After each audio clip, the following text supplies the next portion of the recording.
Hello, Happy Hermit here to talk to you about life, literature, and everything else under the sun. In my experience, people don't really know what to do with poetry.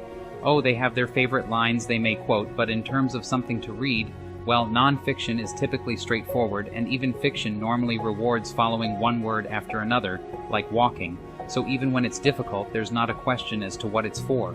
Poetry, particularly modern poetry, leaves many confounded, because we've been taught mostly to read for plot, where the text is like a spark going along the line of a fuse to a destination. Poetry typically explores language without a particular destination in mind, a Sunday buggy ride, and that is very different from going on a trip from someplace to somewhere. Today I want to look at Legend by HART. This will not sound like it means much of anything at first read. Let's look at it together. Quote, Legend. As silent as a mirror is believed. Realities plunge in silence by, I am not ready for repentance, nor to match regrets, for the moth bends no more than the still imploring flame, and tremorous in the white falling flakes kisses are the only worth all granting. It is to be learned, this cleaving and this burning, but only by the one who spends out himself again, twice and twice, again the smoking souvenir, bleeding eidolon, and yet again, until the bright logic is won, unwhispering as a mirror is believed, then, drop by caustic drop, a perfect cry shall string some constant harmony, relentless caper for all those who step the legend of their youth into the noon. End quote. The first step with poetry, before getting into symbolism, is to look at the context. First off, I'm dispensing with the biographical side of things, as I am not interested in that part. However, it's important to know that this poem is from the 1920s, that it's in free verse, and that at that time the cutting edge of poetry, which HART certainly was at the forefront, had a fractured way of looking at the world. This is prime lost generation stuff, post-World War I malaise, with a sense of futility and cynicism mixed with a marvel at human progress. This poem is in the first person, as a soliloquy. It is somebody looking into a mirror. I'm imagining a man looking at his face while shaving. That last bit is a jump for me, but contextually you must create a situation for the words to come from, otherwise they'll end up making no sense. The reason I think of a man shaving is he speaks of a mirror, talks about his bleeding eidolon, referring to his reflection, and nicking yourself shaving is the most common reason one would be bleeding. Your story you put in might be different from mine. The poem itself only hints at what is going on. It forces you to create a scenario, and perhaps to put yourself in it.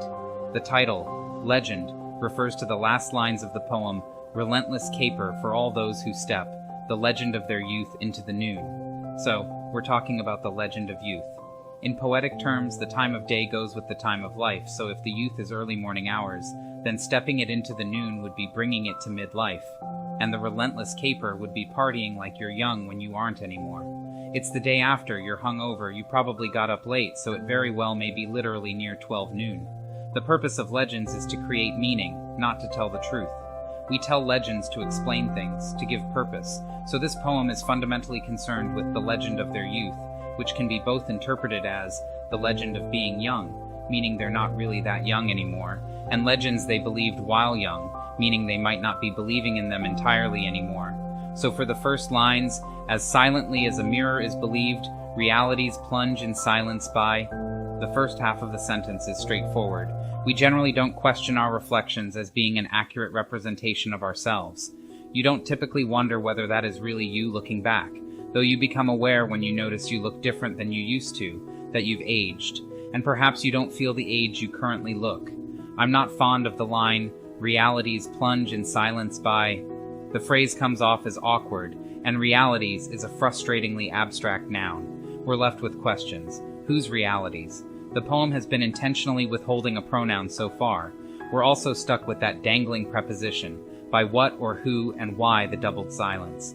I can only go with association, the doubling of the self working like the mirror, that these realities are plunging by the mirror, perhaps into the mirror, like the legend of Narcissus. Narcissus, the beautiful male who fell in love with his own reflection and plunged into it to his death. It's a loaded image, both one of self-absorption and queerness, that if you look too much into yourself, you'll drown in yourself, or at least in your own image. The next lines, I am not ready for repentance, nor to match regrets. Repentance for what the Christian faith would call vanity. The church would say that you should not be gazing into a mirror, but looking upwards to God. nor to match regrets. The term match being another form of mirroring. Matching regrets wouldn't be quite the same as repentance, but to seek consolation by finding another who practices the same sin, and thus has the same consequences. The speaker says he is neither looking for salvation nor sympathy. Then Crane plays on the drawn like a moth to a flame. He is drawn into this mirroring like a moth is to a flame, his point being that the moth has no more control over its destiny than the flame does. The moth is not wishing to be incinerated, it's just drawn by nature. So this is a second metaphor indicating a compulsion leading to self-destruction. And tremorous in the white falling flakes kisses are the only worth all granting. White falling flakes could be snow, but it also could be, considering the moth-flame metaphor in the last line, ashes. This reminder of destruction which would make kisses tentative, shaky, frightening. Fear indicates risk, and being willing to take that risk gives those kisses worth. It is to be learned, this cleaving and this burning, but only by the one who spends out himself again. This cutting in two, this burning of desire, this passionate self-destruction can be learned, but only by people who keep taking these risks. The idea is that each member of a couple spends themselves to give to the other, and then the other spends themselves back, like playing catch with a ball.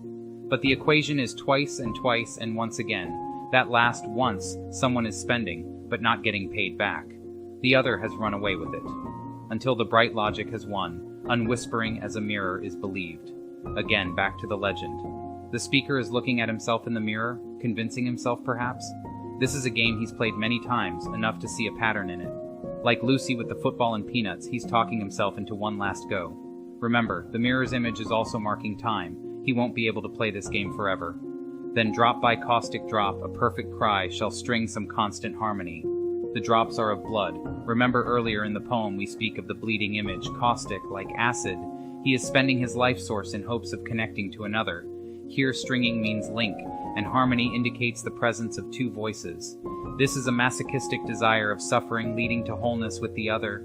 Your pain makes you real, which brings the other in to help fix you. This is a primal erotic relationship, but it's not one that can last very long. However, the risk and pain give it substance. This is not a safe domestic relationship he is seeking. And we get back to relentless caper for all those who step the legend of their youth into the noon. Time's passing, it's more difficult to keep up the game. You have less to spend each time you lose, and it's more difficult to convince yourself that you'll eventually win in the end.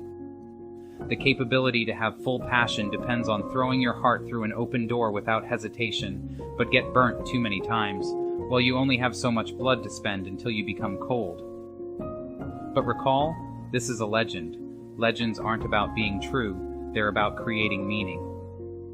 Notice that belief is mentioned twice in this poem. It's a necessary ingredient. Without belief, a legend is no more than a story, an empty entertainment that does little more than pass the time. This legend is the faith that sharing yourself with others, no, not sharing, spending will result in a coupling that will last, that will come alive like a closed circuit.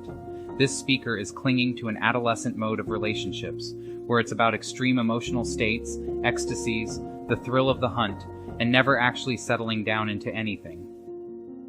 In a way, the only relationship you have is with yourself, because nobody ever really gets the chance to know you. You're not people forming a couple, but two images seeking excitement, ghosts without form, eidolons. Giving this a queer reading, a century ago, a male couple couldn't domestically settle down in a socially acceptable way, so they're relegated to a perpetual adolescence, where it's very difficult for a relationship to deepen beyond a surface level, and all that counts is what a mirror can reflect back at you. Today that's reflected in online dating, where it's important to show what you bring to the table, and where, because there's nothing else to really measure from, the surface stuff is what matters. We create legends of ourselves there as well. Consider how many times the person advertised is quite different from the real thing. You can tell when someone has been at it for too long, when the stories that they tell about themselves, their legends, go further and further away from the truth. Another example could be a movie star aging out of their persona, damned to be forever 21, to constantly fear being exposed under the lie, to be a laughingstock. The rather glib answer we tend to give people in these situations is to be yourself. However, that's not really an answer. In these artificial worlds we've created, one needs to have an artificial persona, whether that means becoming a dreamboat or a hermit. because the world demands that you be something decipherable in 5 seconds, and a messy, contradictory, real personality won't cut it. So you meet up, pretending to be other people, and leave each other when the illusion starts to fade. It's interesting how the queer world had to function 100 years ago is similar to how the whole world functions now. Maybe that's why our media tends to be old things recreated continuously, and everybody's Instagram homes look the same. Maybe that's why our politics are the way they are. They're a politics of pretending, of living in adolescent prefabricated identities that have no room for messiness or error. Maybe everybody's dancing to this relentless caper to the decaying legends of our youth. Legend does not tell us what to do. It is merely naming a situation so that we can recognize it when it appears.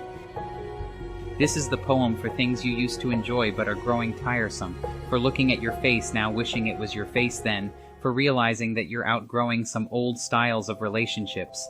People start to leave the partying lifestyle because it doesn't pay you back very much and it ends up unfulfilling, with the suspicion that there's a better way of living rather than waiting for the bright spots between hangovers, and better ways of romance than matchstick attractions that burn bright then go out. It's a good introduction for his book White Buildings. Tired of his immature ways, a seeker begins to look out into the world for other options. Happy reading!